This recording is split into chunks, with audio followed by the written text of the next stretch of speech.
Good morning again. I'm Chris Monteith, Acting Chief of the Consumer and Governmental Affairs Bureau, and welcome to the FCC's Accessibility and Innovation Initiative Speaker Series. This is the third presentation in our series on issues surrounding accessibility and innovation. A little about the A&I Initiative. It was first launched in 2010 in celebration of the 20th anniversary of the Americans with Disabilities Act to implement a recommendation in the National Broadband Plan. The mission of the A&I Initiative is to promote collaboration problem solving on accessibility among academic, industry, consumer, and government sectors so that people with disabilities can reap the full benefit of broadband communications technologies.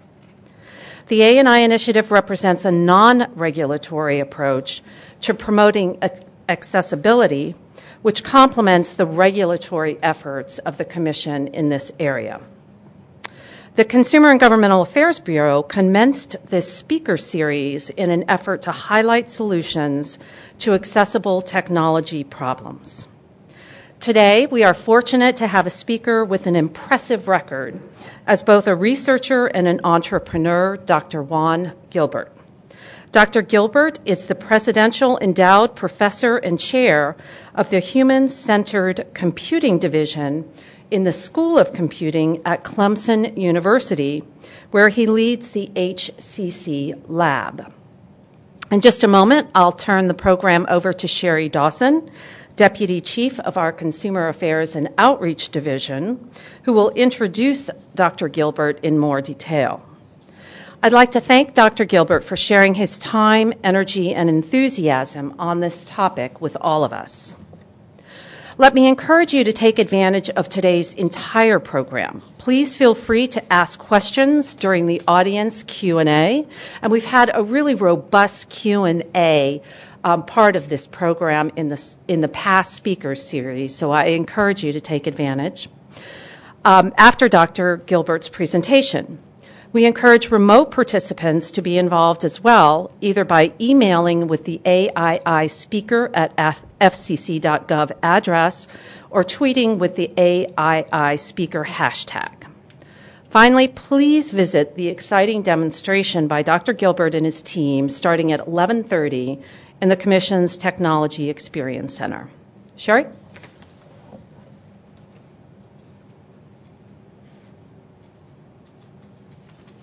Good morning. Dr. Gilbert has many research projects in spoken language systems, advanced learning technologies, usability and accessibility, ethnocomputing, which is culturally relevant computing, and databases and data mining. In these areas, he has published more than 140 articles, given more than 200 talks, and has obtained more than $24 million in research funding. He is a fellow of the American Association of the Advancement of the Sciences. In 2012, Dr. Gilbert received the Presidential Award for Excellence in Science and Mathematics and Engineering Mentoring from President Barack Obama. He was recently named one of the 50 most important African Americans in technology. He was also named a speech technology luminary by Speech Technology Magazine and a national role model for Minority Access Incorporated. Dr. Gilbert is also a National Associate of the National Research Council of the National Academies. Recently, he was named a Master of Innovation by Black Enterprise Magazine, a modern-day technology leader by the Black Engineer of the Year Award Conference, the Pioneer of the Year by the National Society of Black Engineers, and he received the Black Data Processing Association Epsilon Award for Outstanding Technical Contribution. In 2013, the Black Graduate and Professional Student Association of Auburn University named a distinguished lecture series in honor of him. Along with all of his other notable accomplishments, in 2012, Dr. Gilbert received our agency's award for advancement in accessibility. Dr. Gilbert testified before the Congress on the Bipartisan Electronic Voting Reform Act of 2008 on his innovative work in electronic voting. And today he's going to share some of his findings with us from this great research. I present Dr. Juan Gilbert.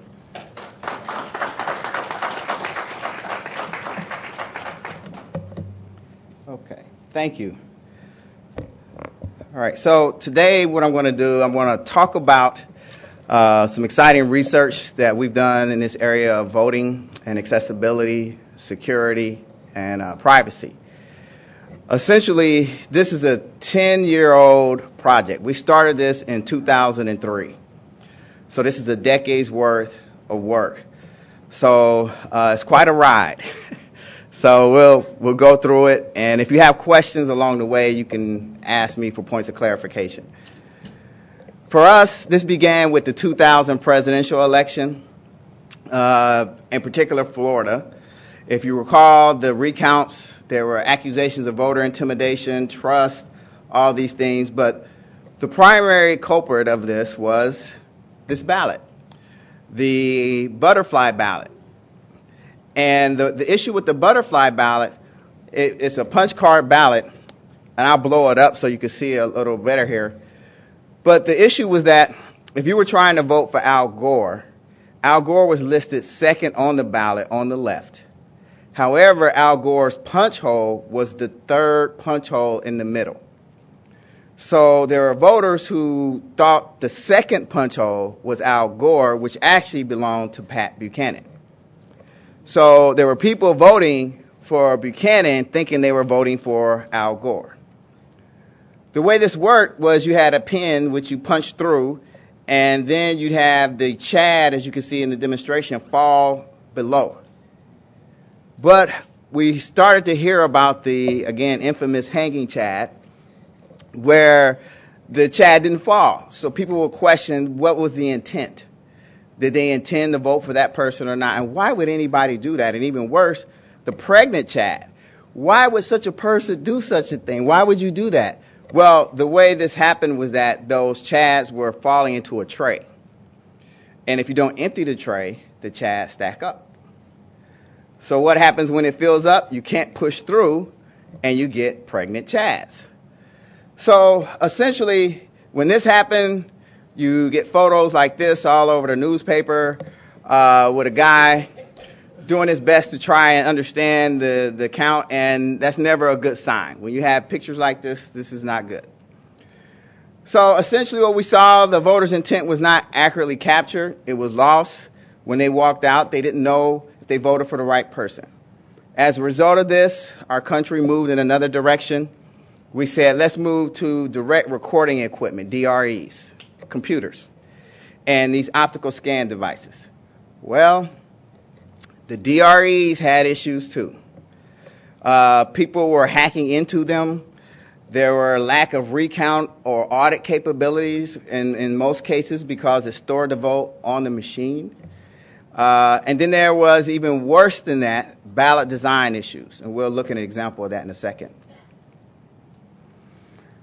In 2002, we got the Help America Vote Act, which was a tremendous move in the right direction to try and fix voting.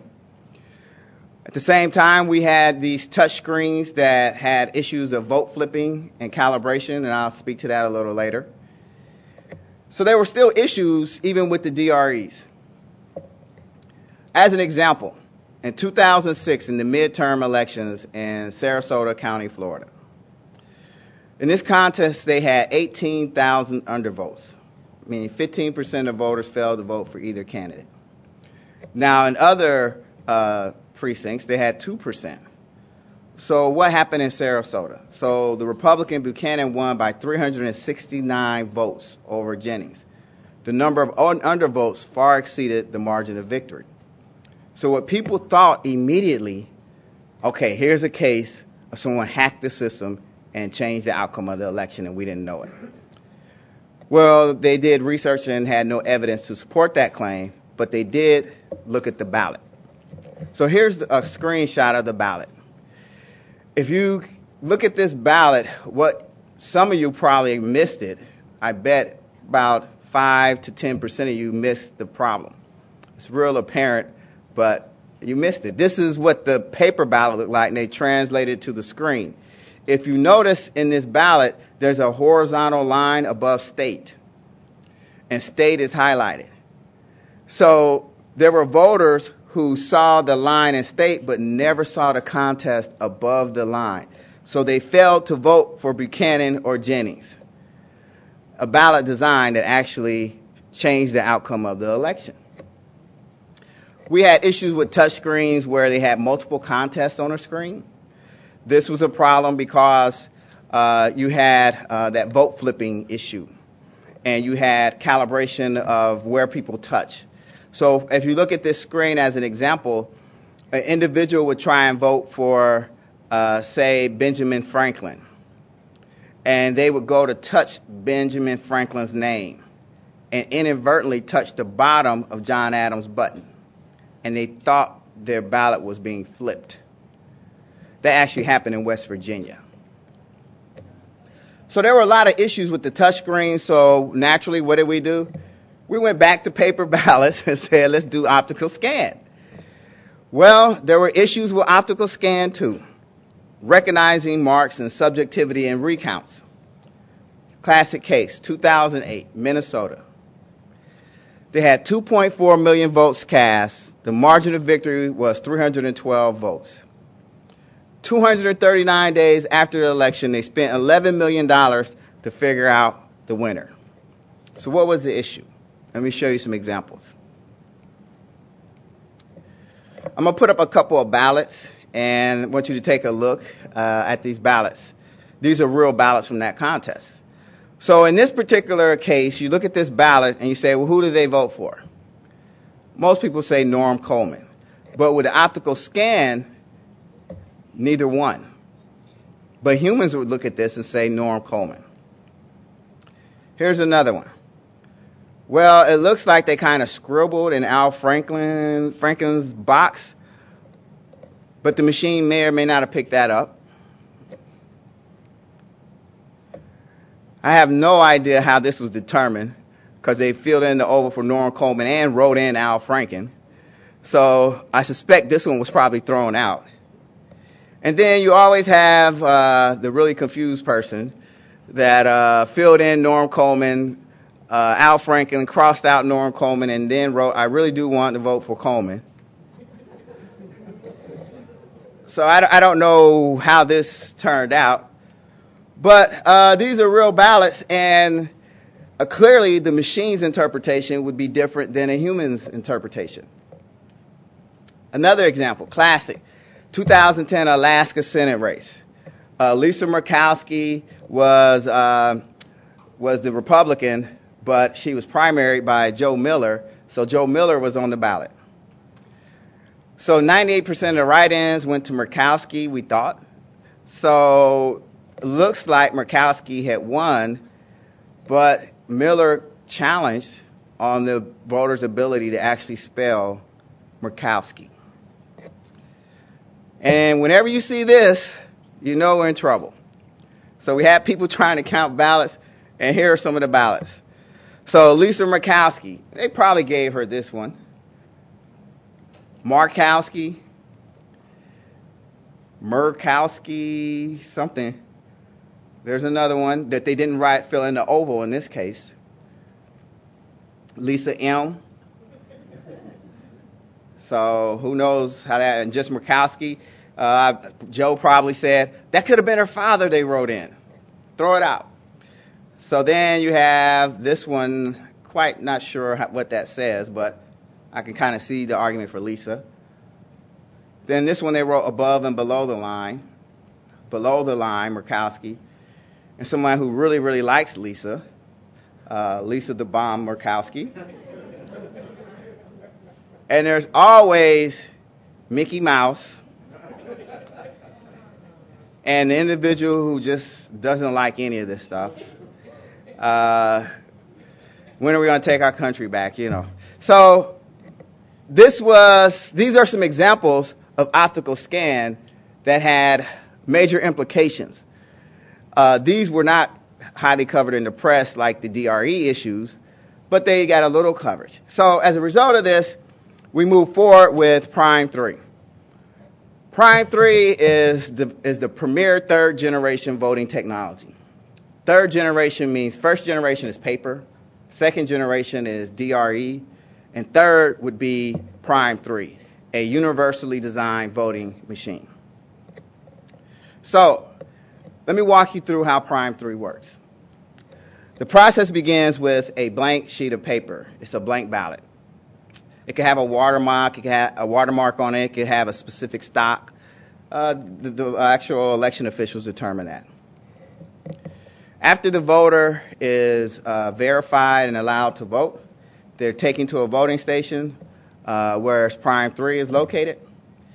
And then they put the paper in the printer, and then they can interact with Prime 3. When you use Prime 3, it's a multimodal system. You can use speech, touch interchangeably. On the visual side, it's a touch screen, large fonts. I can put images on there or not, and I'll show you examples of that. It has touchable names, and we'll talk about what that means in a second. The voter touches the screen. There's one ballot or one contest per screen, and you get visual confirmation as well. We also have a switch, a two-button switch, where you can put on a headset and use the switch. The right side says go next, next, next. The left side with the texture says select. The headset gives you information through audio so you can hear it, and then you can speak back to it. You can say vote, continue, or you can actually blow onto the microphone. So when we created Prime 3, we didn't realize it at the time, but later we discovered we had created the world's most accessible voting technology. If you can't see, if you can't hear, if you can't read, if you don't have arms, you can vote on the same machine as anyone else. And we discovered that a little later, but we had this technology in place in 2003. So whenever I present Prime 3, the next question is security. Can someone hack the system? Everyone wants to know that. So it doesn't have to have network access. We can run it without a keyboard. We actually have the option to run Prime 3 off of a bootable DVD. So what that means is I can take a machine, take the hard drive out of it, and have it just run from a DVD. So it's stateless. It has no memory. It stores no votes. So putting a virus on there is practically impossible. Going back to that paper, I put that paper ballot, that blank piece of paper, in the printer, and I go through, I make my selections, and when I'm done, it will print a voter verifiable ballot. And this is an example of one, where it prints, as you can see here, only the contest and your selections for that contest. And if there's pictures, you'll see a picture there. So this is very advantageous because it eliminates the ambiguities we saw with optical scan, meaning there's no ambiguity about whom I voted for because it only shows the selections that I've made. We take this ballot after it prints, it goes in the ballot box, and we recommend, it's not necessary, but we recommend that you then tag the ballots. So you put them in the ballot box, you take them out, and we put them in another printer, and we put a unique number on each ballot. Now, why do we do that? Well, one, it doesn't associate a ballot with a voter. However, it gives me a ballot level audit because now these ballots are going to be put into a scanner.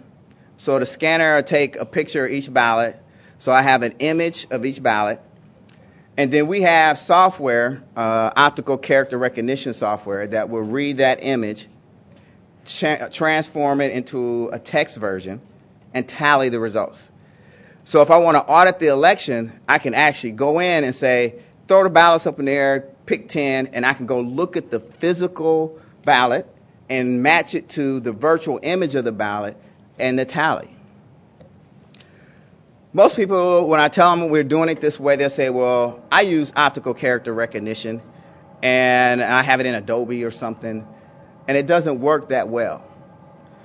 Well, we use optical character recognition off the shelf, but then we have a second piece of software that we call IOCR, or Informed OCR, that actually reads the output of the optical character recognition and gets us at a 99.99% accuracy. So we're able to use the optical character recognition and get accuracy as high, if not higher, than any other method. The next step is recommend to do statistical recounts, so randomly sample the ballots and have a manual recount. Because, again, the design of our ballot eliminates ambiguity in who the voter's intent, the margin of difference between the human count and the machine count is minimized because they're both counting the same way. They both have to read it and score it the same way. And they both are looking at only options that have been selected and verified. We did modify Prime 3 to work with optical scan, so we can print an optical scan ballot, so that blank piece of paper, we can then print an optical scan ballot on it. So we've been playing with that a little. Some election officials asked for that. So that option exists. But now that the OCR works so well, I don't think we'll see this anymore. I predict the optical scan voting methods will probably go away in the next 5 years, now that we can do OCR. So research findings. What research have we done? We've done studies, these anomaly detection studies, studies where ballot anomalies are deliberate in an attempt to, deceive the voter. So the idea is that the voter would fill out a ballot on a computer, or DRE, and then they review their options. But at the time of review, we actually change their selections and see if they notice.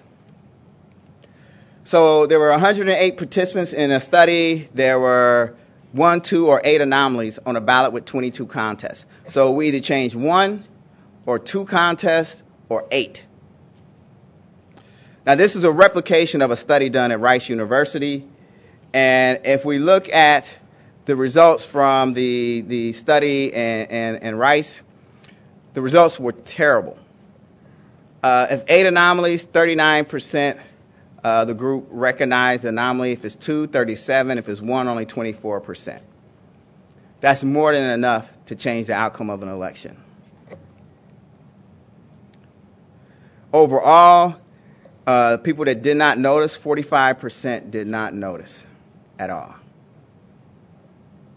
So that's very alarming. So that says that I could be randomly changing people's selections, and there's sufficient evidence to suggest that 45% of the people wouldn't notice, which clearly would allow you to change the outcome of an election.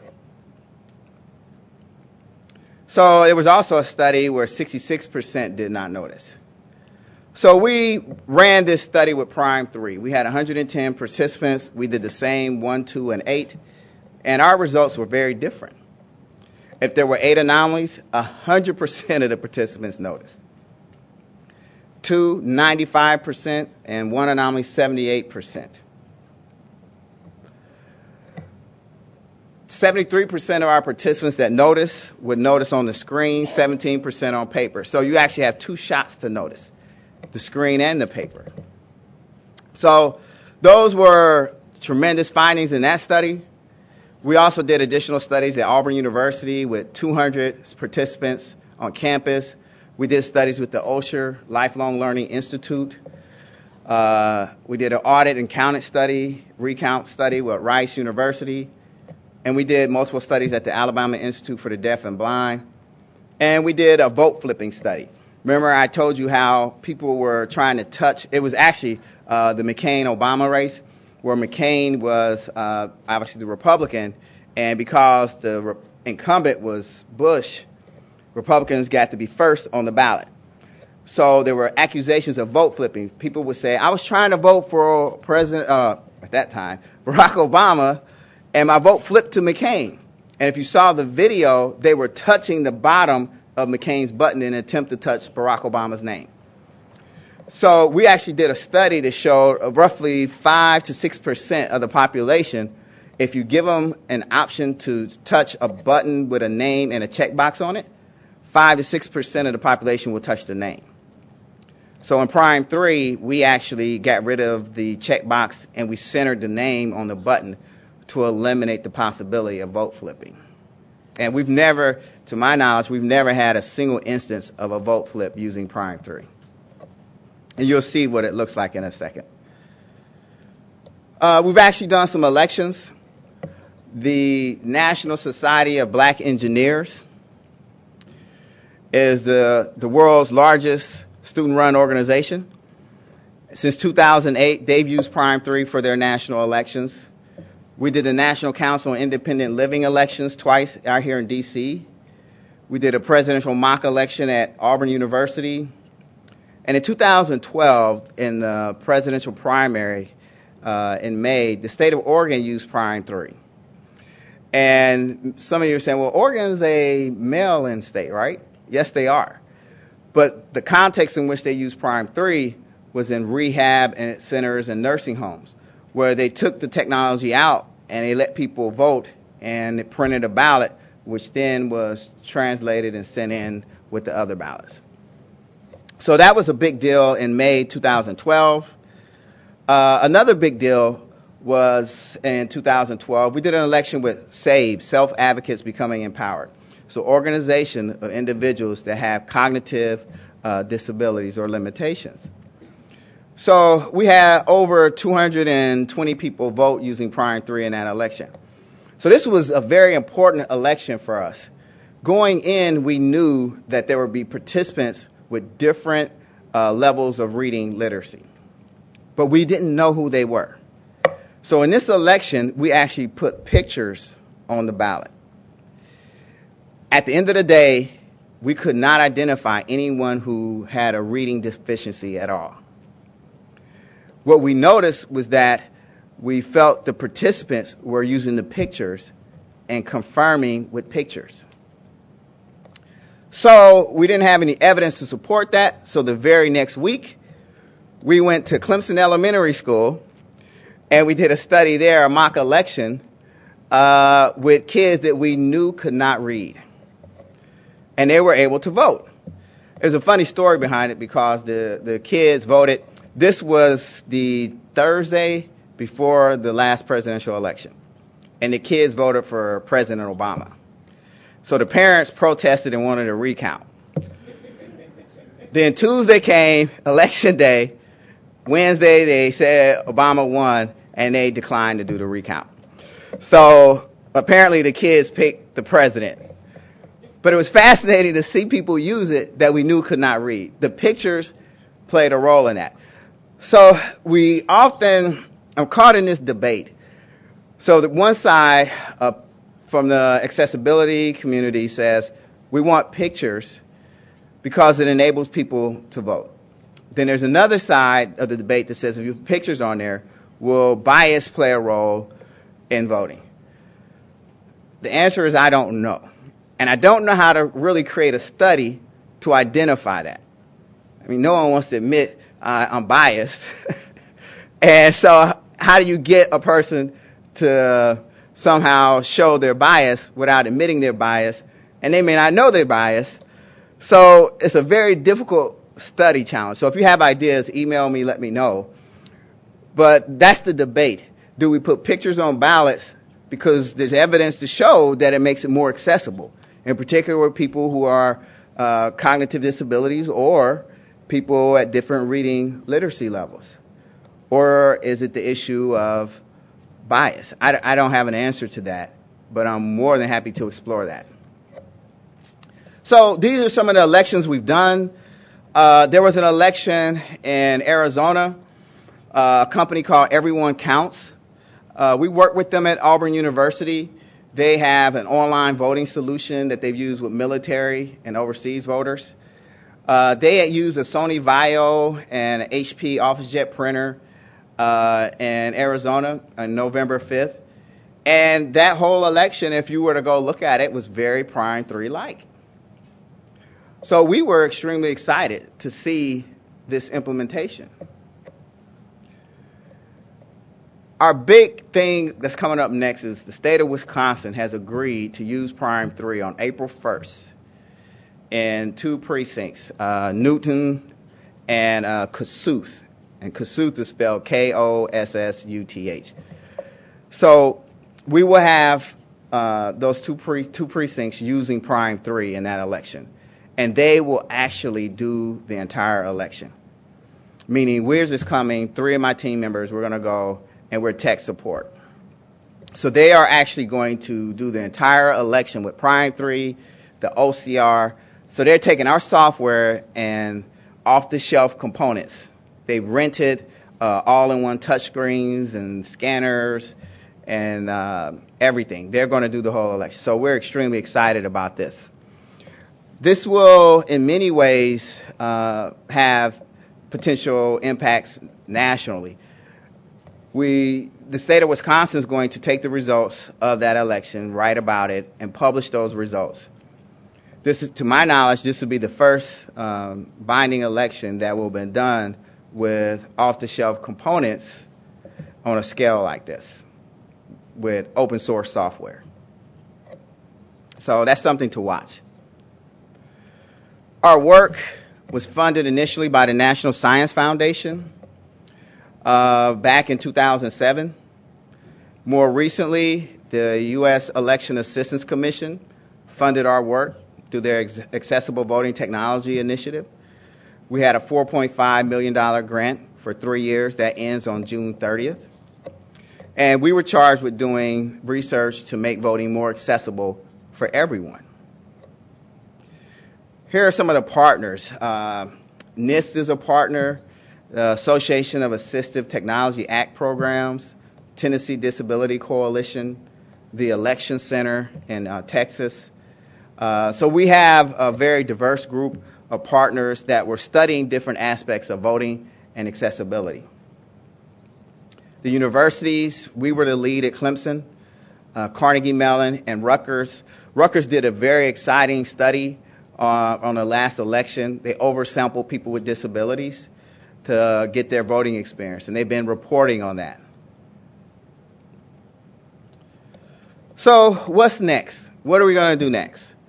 We've done these elections. You know, April 1st is the big election. What else will we do?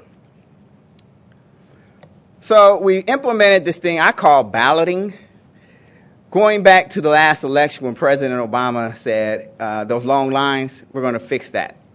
So we've done some research to make voting more efficient. Can we make voting faster and more accurate?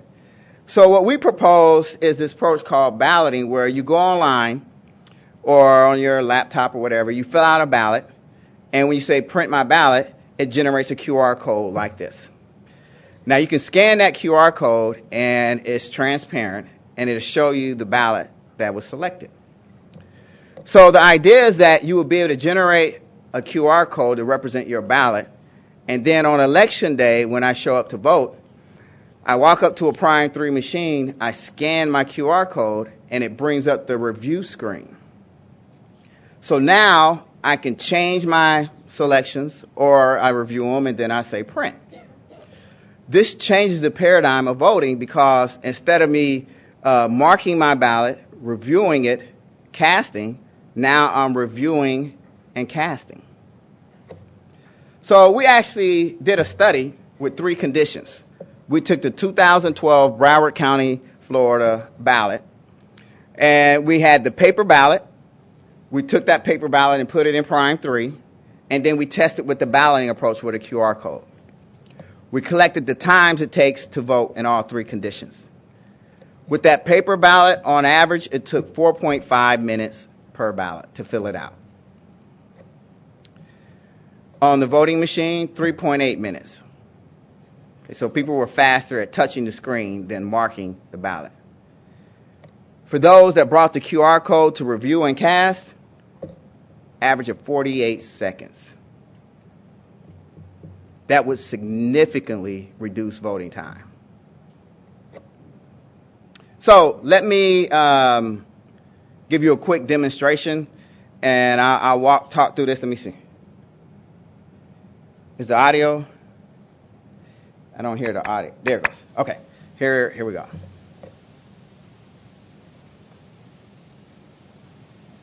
With a single sheet of paper. So I'm going to put that blank piece of paper into the printer, and I will begin the voting process. And you will see me vote with my voice touching the screen and also using a flip. Start voting. See vote. Vote. See. Start voting. There are 9 contests for voting. To vote by party, say vote. Select it. Vote by party. You are voting by party. There are 9 parties. To vote for the blue party, say vote. Select the blue party. To go to the next contest, say vote. Vote. To review your ballot, select Proposition 1. You are voting for Proposition 1. There are selected governor. You are voting. You have selected to write in the candidate name by selected France.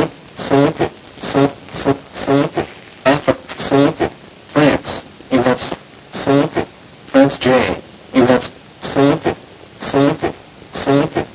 CKSON. You have selected governor. You are voting for governor. You have selected France Jackson to vote for Amendment 1. Ballot measure 1 selected. Amendment 1. Selected. Reject. To review your ballot, say vote. Selected. This is your ballot summary. You have voted in all 8 contests. You selected Lieutenant Governor. You are voting for Lieutenant Governor. Selected Anthony Parks. Selected Review my ballot. Thank you. Your ballot is being printed.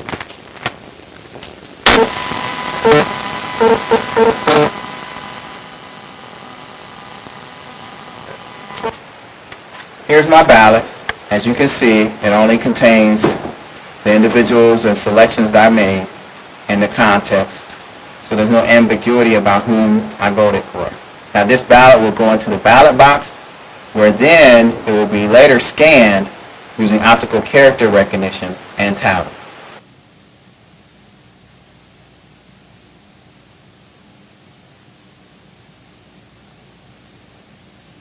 The QR code of your ballot. You should print or save this code. So that's the QR code. So you would ask, what can I do with this? So now I did this at home, and when election day comes, I will actually go to the precinct and I show up to vote. And when I do so, they will bring up prime 3 and it will work as follows. You have voted in all 8 contests. Thank you. Your ballot is being printed. So now in the precinct, I brought my QR code, and you see how much faster that was in voting, and it print the actual options that I have. So let me walk you through some of that. What you saw was I was touching the screen to make selections, speaking to it by saying vote or continue. I blew into the microphone.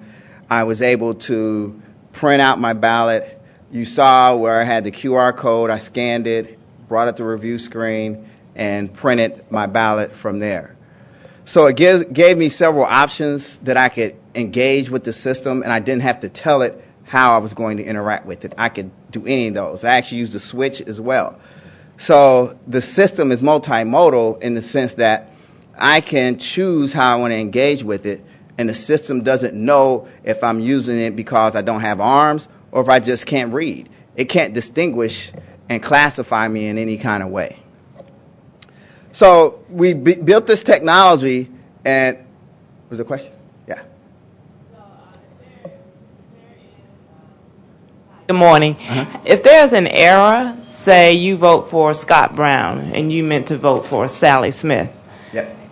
do you have the opportunity to correct? I saw when you reviewed, but you were doing the demo, so you were satisfied with your selections because you know what you're doing. Right. But if someone makes a mistake, or they say, oh, no, or they vote, just misidentify who they want to vote for, is there an opportunity for correction? Yes. You spoil the ballot. So if they go through and vote and they say, this is not what I intended to do, they spoil the ballot, they put another blank ballot in there, and they can do it over. We've had that happen, actually. Just a question on language, different languages. Yeah, Prime 3 is actually language independent because when it's listening for you to respond, it's doing what we call sound detection. It's not doing speech recognition. We have a version that does speech recognition, but it's really doing sound detection. So when it says to vote for my good friend Jim Dixon, say vote, you have a 1.5 second window to respond. If you don't respond, it goes to the next prompt, and it continues. But if you respond in that window positively with blowing into the microphone or saying vote or saying hallelujah or whatever, it's going to register that as a positive response. Therefore, it's going to say selected Jim Dixon. So we can set it up to speak in any language that we want.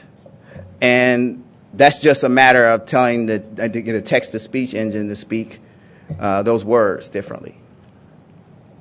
Mm-hmm. How does the system address write-in candidates? How does it address write-in candidates? I did a write-in there where I was typing. So there's the ability to do write-ins. You can type a write-in, or it prompts you to spell a write-in, which is very challenging. But we have two ways to do that. We can use it in a linear alphabet, so it reads the alphabet to you linearly. And we have another method, which we chunk the alphabet into groups of 5. So we say, does it start with A, B, C, D, or E? And you don't say anything. Then it say J, K, L, M, N. You say vote or yes. And then it says, is it a J? Is it a K? And then so we have different methods to do that. We've tested some of that. I had a student actually do her dissertation on that. And that chunking approach is faster than the linear alphabet approach, but it requires a higher cognitive demand.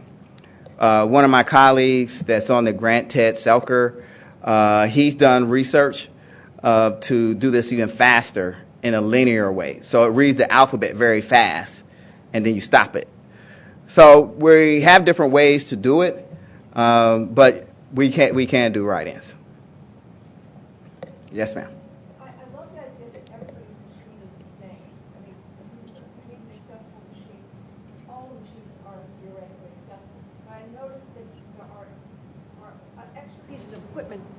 extra pieces of equipment that you need in order to make it fully accessible, like the earphones and the pad.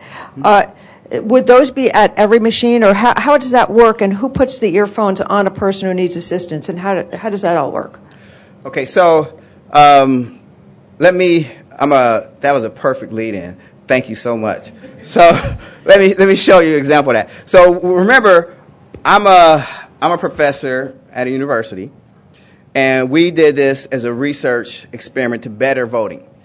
So Prime 3 is in the open domain. I did not create it. I'm not a voting machine manufacturer.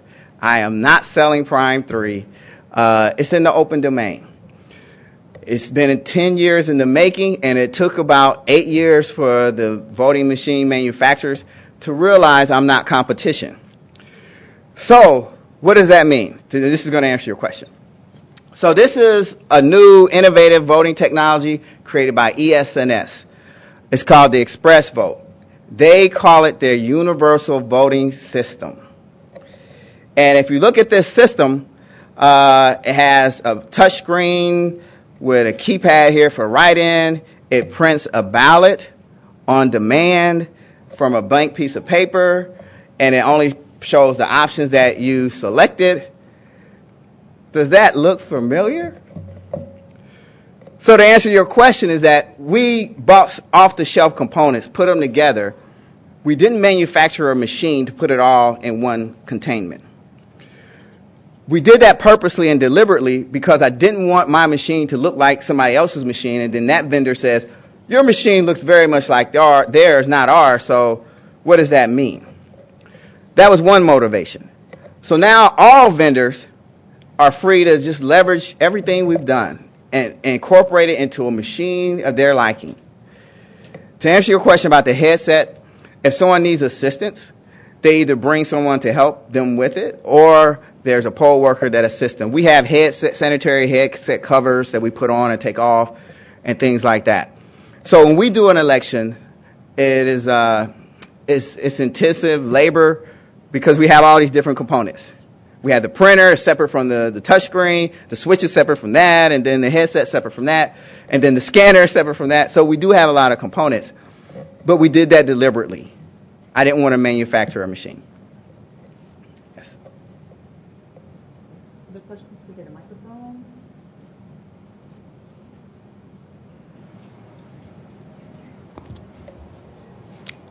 I have two quick questions. First of all, I'm wondering if it has the capability to add captioning to what is being voiced for those individuals who may prefer to see it and hear it. Is that a capability that is possible? And the second question is that some people with hearing loss may have a loss in one particular ear, and I remember you mentioned that sometimes you have it specifically designed so that one word is being said in one ear and a different word in the other ear. Can that be altered so that it goes along with what the person's ability or preference is? Well, it actually speaks in both headset and ears. It doesn't speak one thing in one ear. It's in both at the same time. Captioning, we haven't added captioning. That's the first time anyone asked that in 10 years. I don't know. I mean, we could do that. That's something we could do. I mean, Juan, to make a note, we might experiment with that.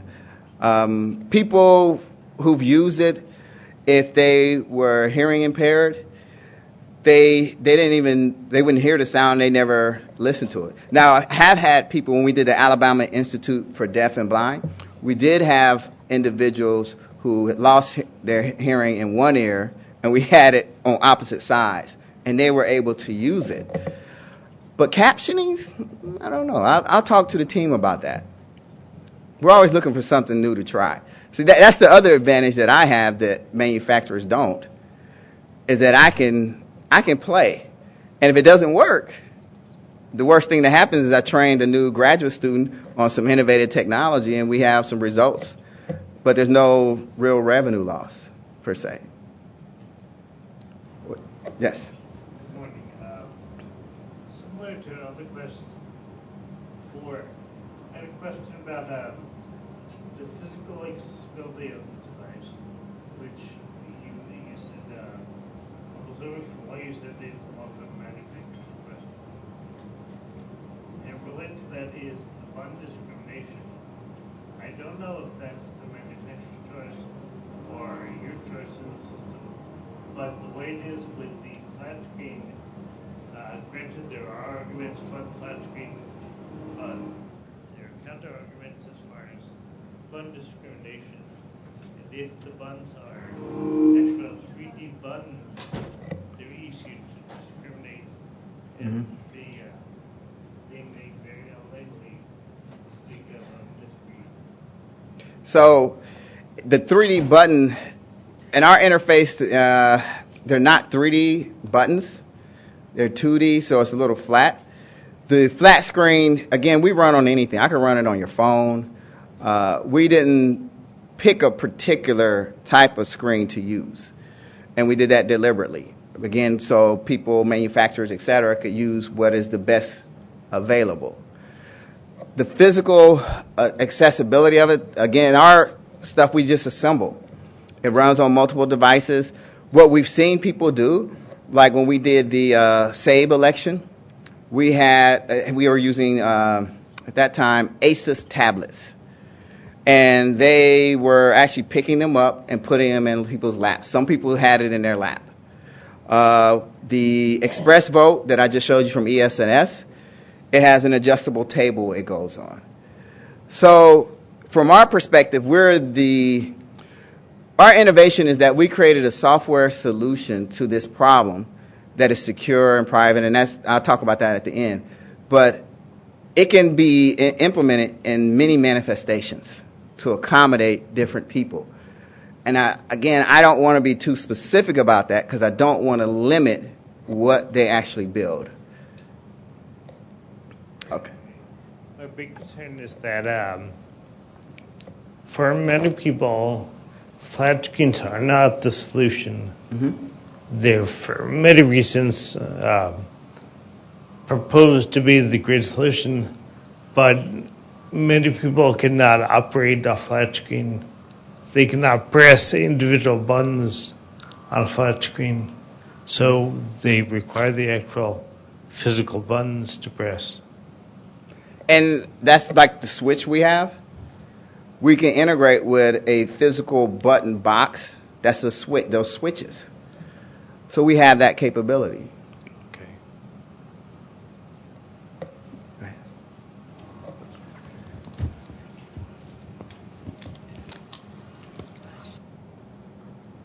As you were explaining what was you involved the selection of candidates, that seemed fairly obvious as to which ones you were choosing. But when it comes to referendums and voting about proposed referendums, often the language used in those referendums and the choices are not easily comprehensible by individuals, especially for some who have hearing loss or do not have that level of literacy skills.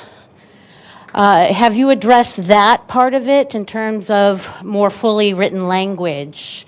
Is there a way that perhaps it gets written in a way that people can better understand it, or that it can be interpreted for individuals so that they comprehend what they're voting on? And I'm speaking specifically about referendums. There are some words often included, like appropriations, which is not easily understood by many. Yes, thanks for that question. I have a PhD student doing her dissertation on that very subject. She's building a technology that would allow election officials to put in referendum, and it gives you a plain language version of that. And so we're doing that.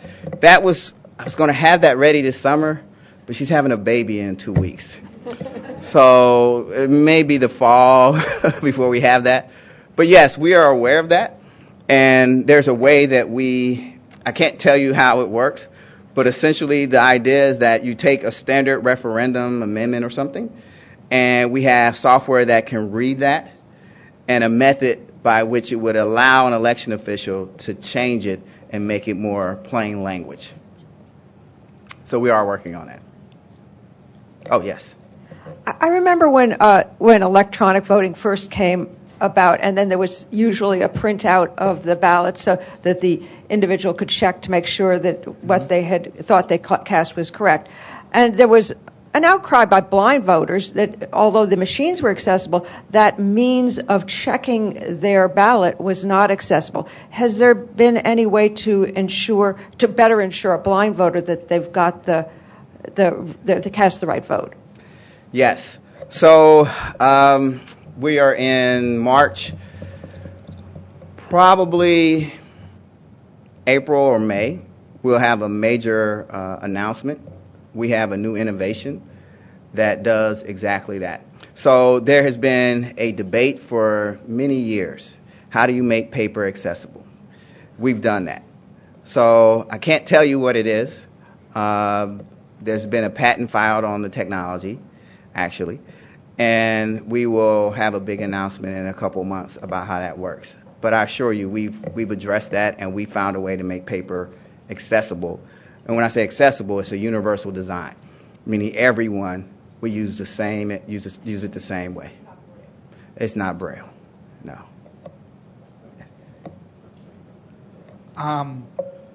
First, I want to comment on the question about referenda. The language is often controlled by state law.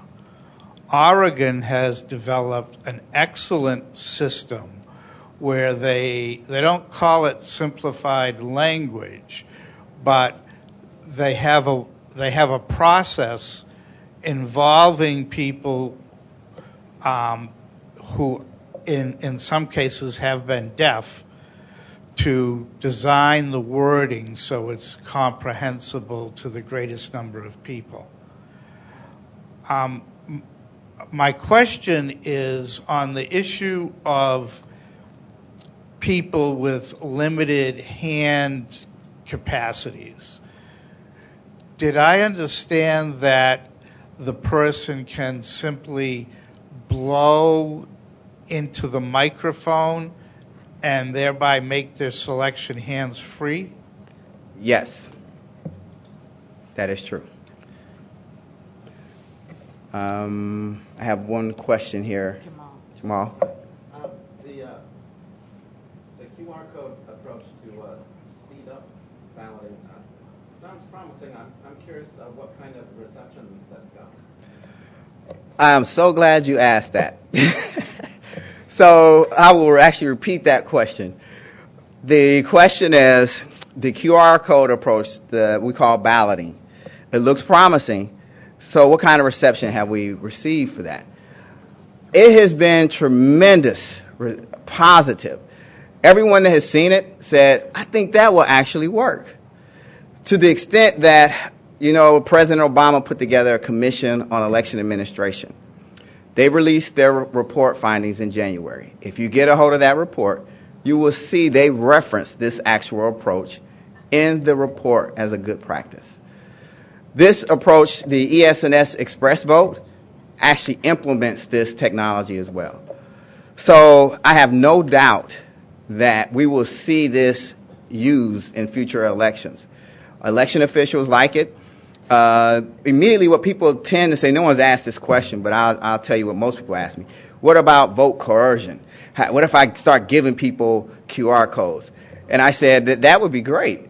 I predict there's going to be bumper stickers and T-shirts and, God forbid, tattoos of QR codes. Vote Republican, vote Democrat, and they have their QR code. But I think it will be engaging, but there's no coercion here. Remember, it brings up the review screen. So if you tell me to vote using this code, I'll take your money and I'll go vote, but I'm going to change all the options, and you never know what I did. There's no guarantee. So this is very promising. I think the QR code approach will be in elections. It was recommended in the Presidential Commission on Election Administration's report. ES&S, the nation's largest voting machine manufacturer, has implemented it in their next generation machine as well. So it's there.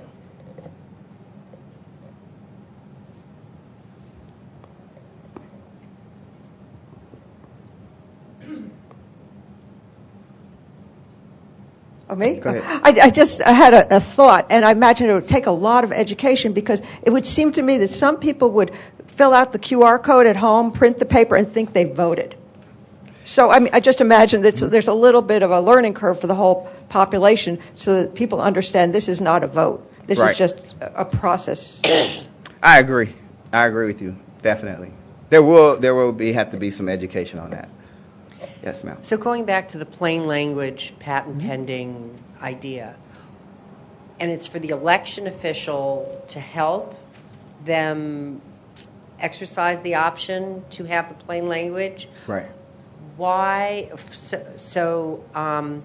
Why wouldn't that be Why would that not be available for everybody if it just distills it to the essence? And I have to say, I'm leery of the idea of changing the language, because they're complicated. They got multiple clauses. How do you? If you could do that, it's the master editor for all government gobbledygook. I didn't think of the scope that way, but thank you. We really appreciate that. Again, I have an individual who's been doing research on this, and we could make it broadly available. We have a method that it's not an automatic plain language generator. It doesn't do that. What it does is a tool that works with a person, an individual, to help them achieve plain language from something that's not. So that's the way the tool works. Yes. My question is on the referendum language as well. Just looking back at the years that I've voted over time, it seems to me that one of the biggest problems is not so much the complexity of the language, but the structuring of the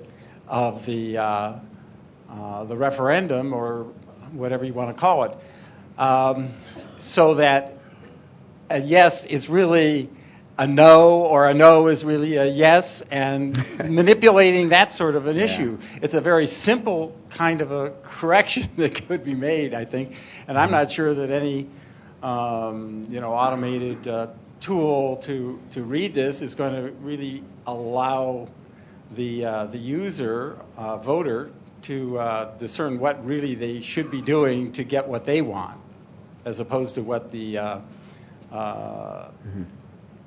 writer or drafter of the referendum wanted to accomplish.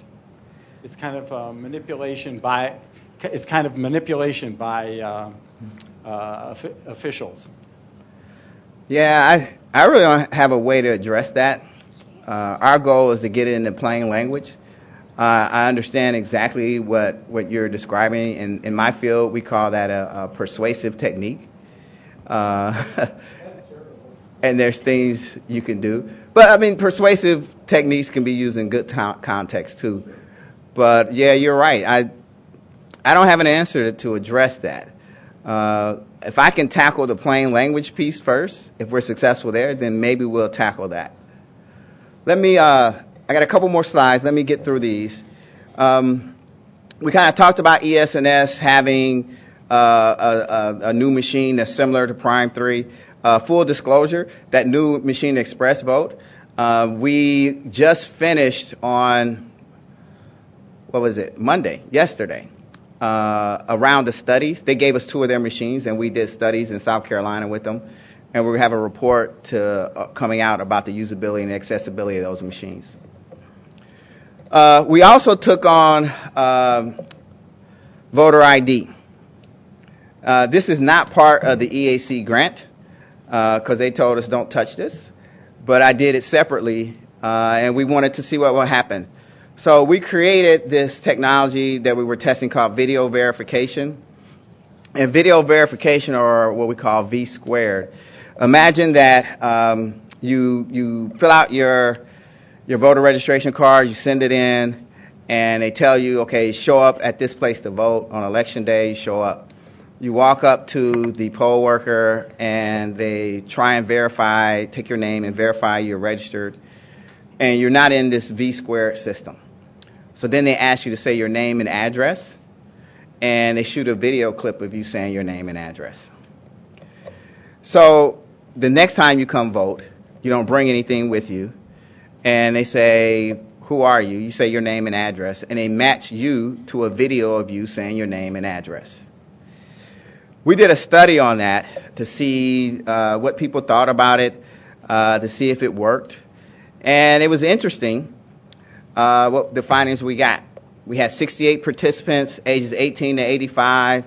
Some of them were poll workers. We actually worked with the League of Women Voters to recruit people. And we compared a voter ID without a picture to a photo ID to this video verification approach, meaning comparing a video to the person's identity claim. Participants detected or noticed fraud at a rate of 78% with the video verification versus 8% for photo ID and 7% for non-photo ID. That was interesting because what that showed us was that photo ID versus a non-photo ID, it didn't matter. It didn't improve your ability to recognize fraud. What we discovered with that were primarily 2 classifications of people who can actually use photo ID to verify identity well, and that's basically TSA and college bar bouncers. If you work for TSA, you're pretty good at it. If you work in a college town at a bar, you're pretty good at it. Other than that, creating a false ID is so easy and convincing now. It took us, I had my students, it was strange because I asked them to create fake IDs for the experiment, and they were able to create convincing fake IDs in less than 5 minutes. That was using Google, and just that quick. So the other thing we noticed in these studies, which hasn't been reported widely, the reason we took on this experiment with photo ID was all the press and the issues about the disenfranchisement of photo ID. Well, we found another group that I believe will be disproportionately disenfranchised that we hadn't heard much about, and that's women. women are less likely than men to look like the actual ID that's being presented. So, if you are a woman and you're presenting your photo ID and the individuals reviewing that are really diligent on their job and really strict about their verification as they look at that ID and look at you, you may have changed your hair or something, and this isn't you. We had that happen in some cases. So I think the photo ID, the results that we have suggest that even photo ID was no better than detecting fraud than ID that didn't have a photo. And we believe that women will be disproportionately affected by photo ID than men. Okay? So that was one experiment. Then we took on overseas voting. People said you can't do internet voting. We have overseas soldiers, for example, that need to vote, and they have to mail back their ballots, and that takes a long time, and there's issues with that. Why can't they vote over the internet? Well, because people could change their vote. So we came up with this process called televoting. So let me walk you through how it works. In a county office somewhere, you have a partisan group sitting in a room, and you have cameras in this room where I can poll watch online. I can go look and see who's in the room. And you have these individuals sitting at tables in front of these computers. Meanwhile, overseas, you have an individual who goes online, and say it's a soldier, and this individual fills out, in this case, his ballot. When he's done, he says, I want to submit it, and then he enters into a line or a queue. And when his turn comes up, he gets a live video chat screen, or like Skype, where I can see and hear the poll worker back in that office. So now they can verify each other, and they have a conversation. And then this individual poll worker says, are you ready to cast your ballot? The soldier says yes. The poll worker presses a button, and then right there in the precinct, the ballot prints on a printer. And that printer actually has a camera underneath the paper where that voter can see and hear that ballot being printed. And the voter says, yep, that's my ballot. The poll worker presses a button, and it goes into the actual the ballot box with everybody else's ballot. So we created this technology. We're going to do a pilot this summer with it, and we've had a group of people try and hack it. The cool thing about this is it has what we call a liveness test. So if I'm going to hack it, I have to impersonate that poll worker in real time. And that technology doesn't exist today, other than in Hollywood. So this is very promising, and we'll see where televoting goes. Last technology we created is called Voter Pass. Going back to President Obama's statement and those lines, we're going to fix that. So Voter Pass is a technology that is, we submitted it for a patent actually, but it's an interesting technology. Imagine the election's coming up and you're a registered voter, and you could pick up your phone or go online and reserve a time to vote. So you pick a time to vote on election day. So you show up on election day, and there's 2 lines or multiple lines, and there's a voter pass line. And you go in the voter pass line, and at the end of that line, there's a poll worker waiting for you with some kind of tablet device, and your information is already there because guess what? We're expecting you. So it will expedite voting by allowing people to reserve times and get direct access to vote. So we created this technology. We are looking to do a pilot.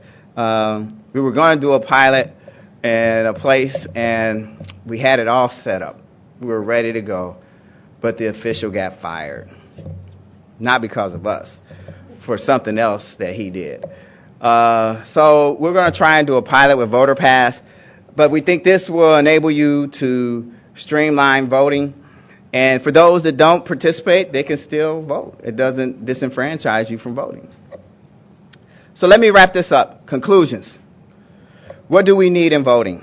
We need usability. If it's not usable, then what good is it? It has to be usable by a large demographic. That's across education, age, gender, socioeconomic level, ability, all over. It has to be accessible. That's the law. It's not an option. Accessibility is the law. You have to have privacy and verifiability. Every ballot must remain anonymous, and every voter must be able to verify their ballot. Oops.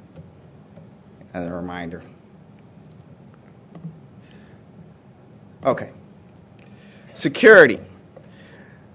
When I refer to hacking, what I'm referring to is that this notion of what was called software independence, meaning no undetectable change or error in the software or the system can cause an undetectable change or error in the election outcome. That should be the goal. It needs to be auditable and manually such, so that I can manually audit the election. I believe if you have these attributes, then we have success in voting. And the work that we've done, I believe, and it strongly suggests the evidence we have, that these things are attainable. And the evidence shows that the manufacturers are moving in this direction. For me, it's exciting because we've done this for 10 years. When we started this project, we were told, you can't do that. You have to have an accessible voting machine for people with disabilities. You can't have one. We were told this would never work. Since that time, I've had over 50 students work on this technology in our labs over the summers. The National Science Foundation, the EAC, voting machine manufacturers have funded this work. And now, 10 years later, we see them implementing this. 10 years later, we see the de facto understanding is that we want a universally designed machine now.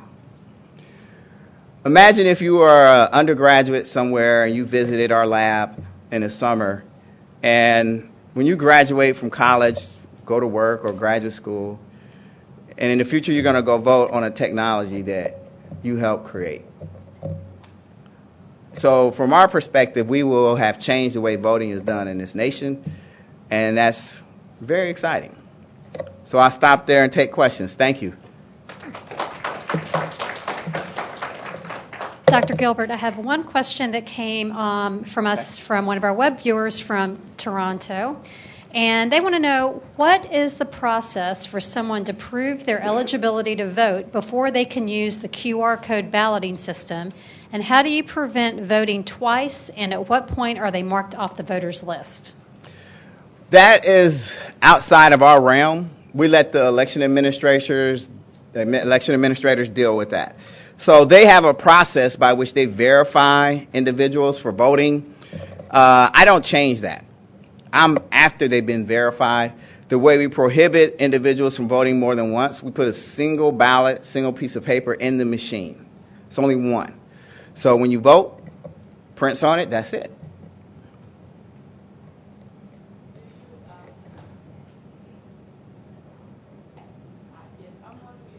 Anticipate state officials providing some type of either volume control or privacy shield for those who want to use the audible feature, so that when they speak, their vote is not announced to the entire precinct?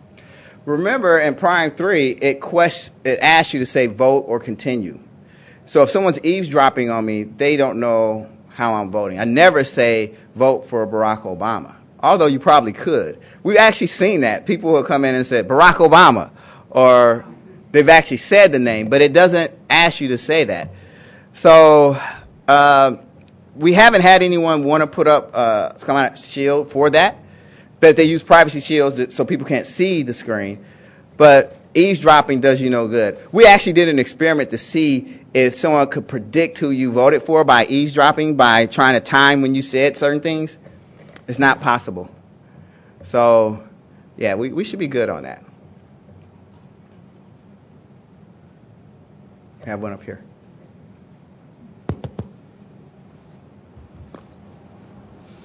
I was going to say I'm really excited to hear about all these great ideas.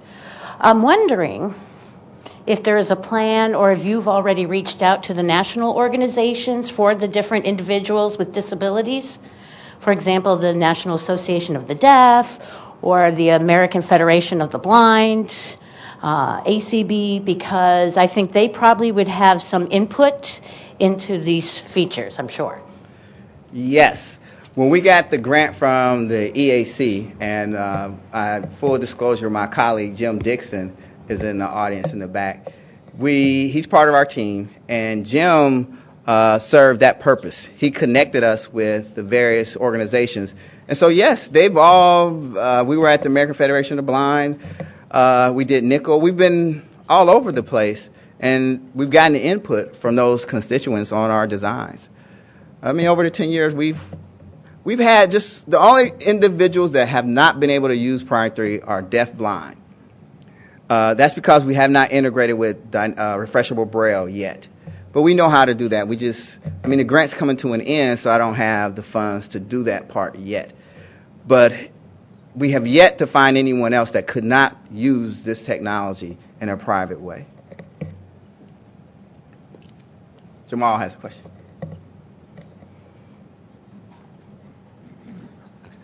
I wonder, given your experience in mentoring, I want to make sure the audience knows how successful Dr. Gilbert has been in inspiring and recruiting an unprecedented number of African Americans into the field of computer science, and it's been nationally recognized. I wonder, from that experience, do you have any suggestions on how that could happen more for people with disabilities going into those fields? Certainly. I have a colleague. His name is Richard Latner. He's at the University of Washington. He has NSF funding and other activities centered around increasing participation of people with disabilities in computing. So the National Science Foundation had a program called Broadening Participation in Computing. I think that was in 2006 was the first year they had it. So it was targeting 5 different groups, African Americans, Hispanics, Native Americans, people with disabilities, and women. And so they formed alliances to target those groups to increase their participation in computing fields. I am one of the people who led the African American initiative, and Richard is the one who led the people with disabilities. So the work we're doing, and I like to say this all the time, you need a diverse set of people inputting, contributing to any system, especially voting. Remember, voting is very difficult from the perspective of it has to satisfy everyone. So if you don't have input from a certain group of people, you're likely to design something that's not conducive for that group. So we seek input from everyone, have people participate. We don't want people who are just consumers of technologies from these groups. We want them to be producers of technology.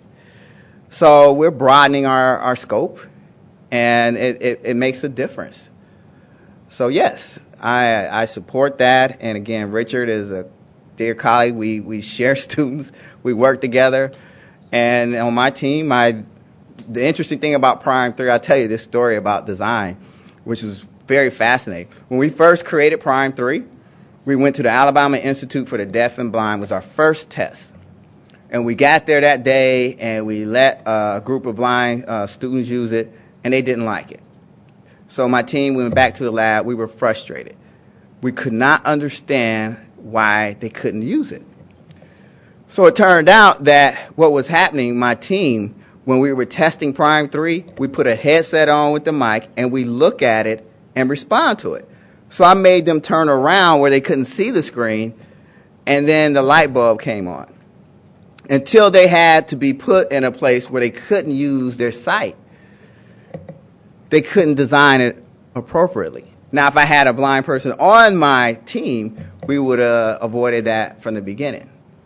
Coincidentally, one of my programmers, I didn't know this, but he was colorblind. Had no idea he was colorblind. He was on the track team at Auburn at that time, and he was colorblind. So we had picked the right colors, obviously, because he was able to use it. So yes, so it matters. It matters who's on your team, who's creating technology is very important. So I appreciate that question. Other questions?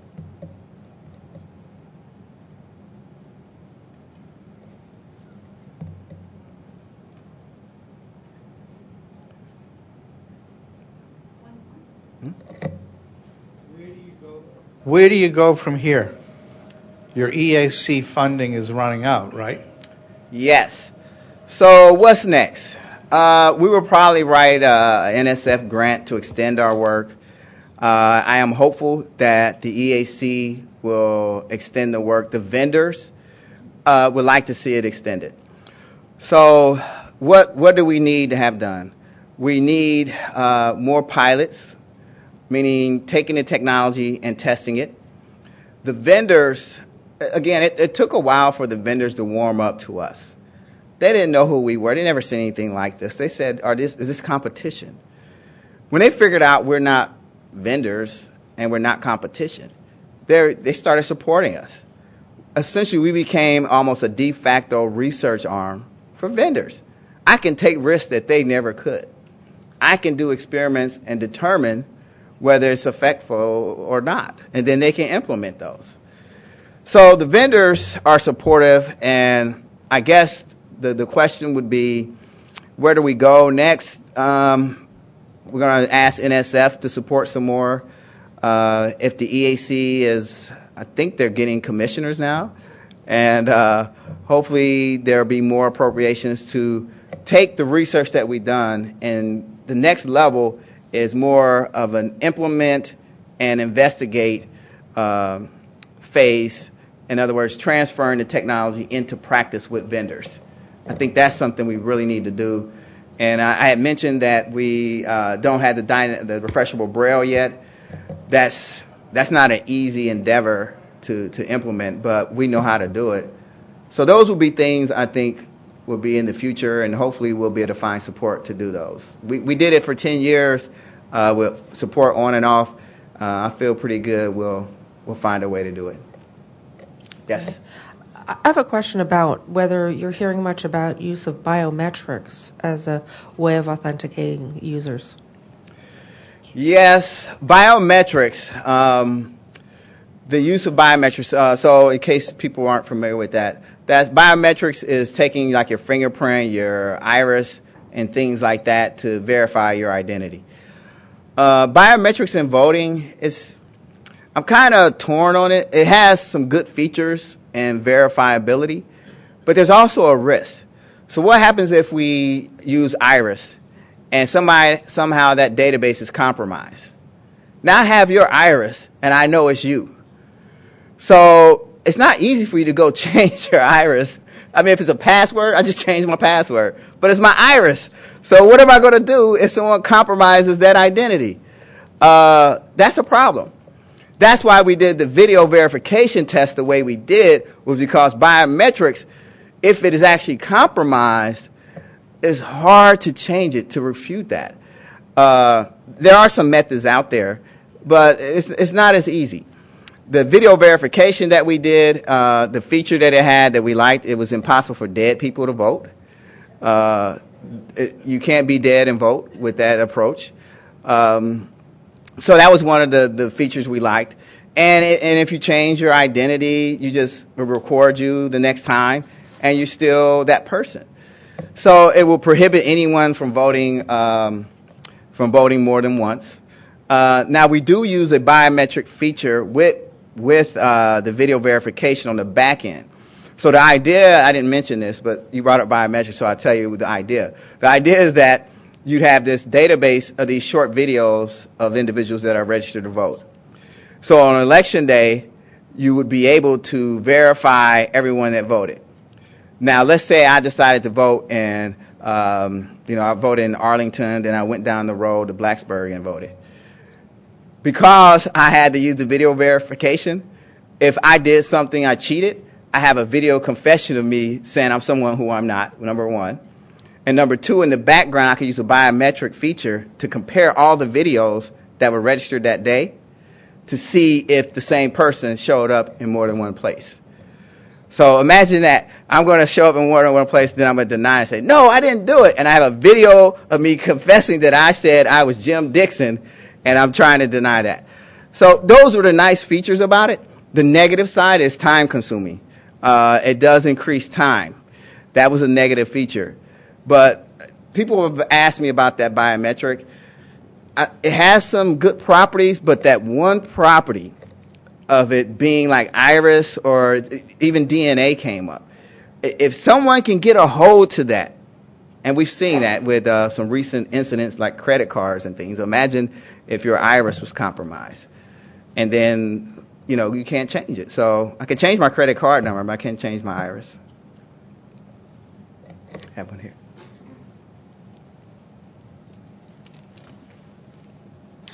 Two questions. First, well, the second one's not really related to accessibility, but let me share my first question.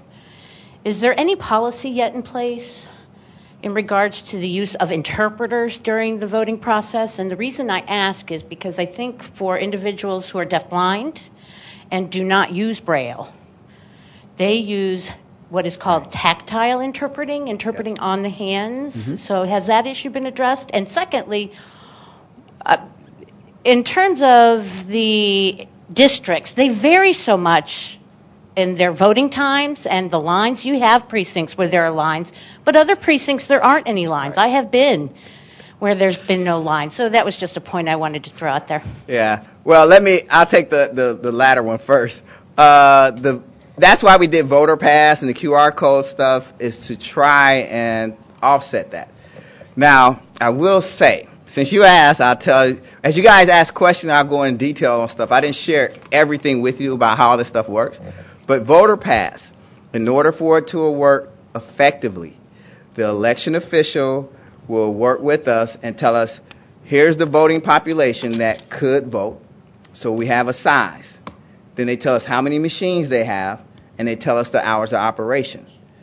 With that information, we can do an analysis and tell them before an election that it's impossible for you to serve all of those people.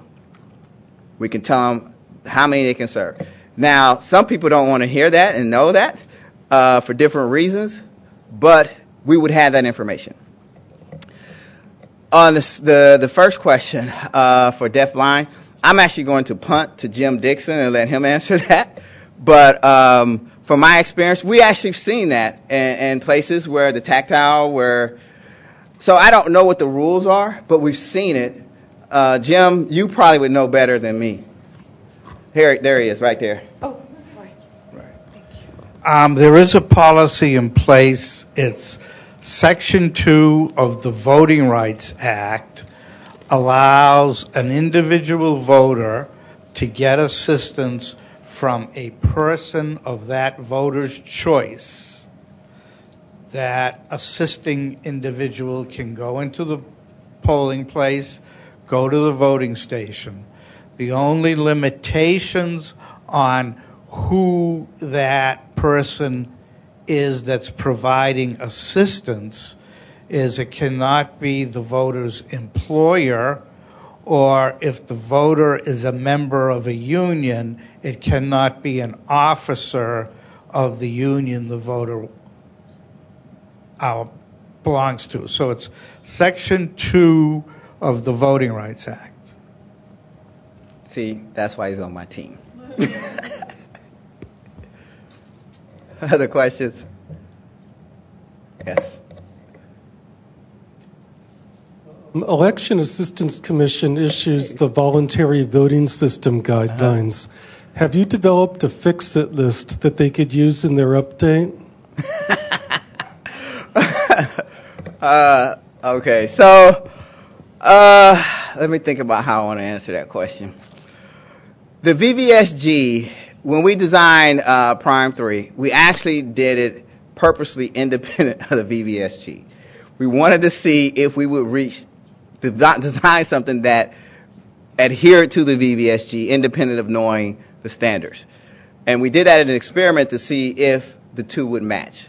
So in other words, if I build this technology that is accessible and proven to be so, will the VVSG adhere to what we fit? There are some issues with the VVSG. It's outdated. Our team has identified things that we think should be updated. Diane Golden, she's on our team, and they've done experiments on text font size. And so she told us, I think yesterday, right, Jim? Yesterday, that the VVSG's requirements, based on her experiments that they're running, so they're doing experiments with variable font sizes to see what works. The VVSG's the definition on that matter doesn't fit. We will have a report for the EAC, and so they'll get that information. Now the question is, what will happen with the VVSG? I don't know if there's going to be updates or if there's planned updates. I think the EAC is right now very much focused on getting their commissioners and staying afloat. But I think the VVSG is outdated, and there are new technologies that are out there that needs to be updated too. Which brings up the next logical question, which is the certification, right? So people will ask, what about the certification process in light of these innovations? The EAC is very well aware of these innovations, in particular the desire to use COTS or commercially off-the-shelf components, and they're working to certify things like that. So I give the EAC a lot of credit in that they are trying to move forward with the times, meaning the innovations, and being able to address them. I don't know, and I haven't heard anything about updates or planned updates of VVSG, but I do know we found things that needed to be updated.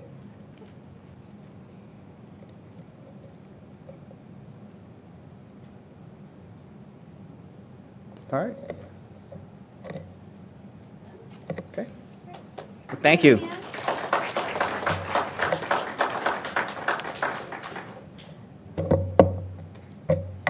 Just let me say a couple of things.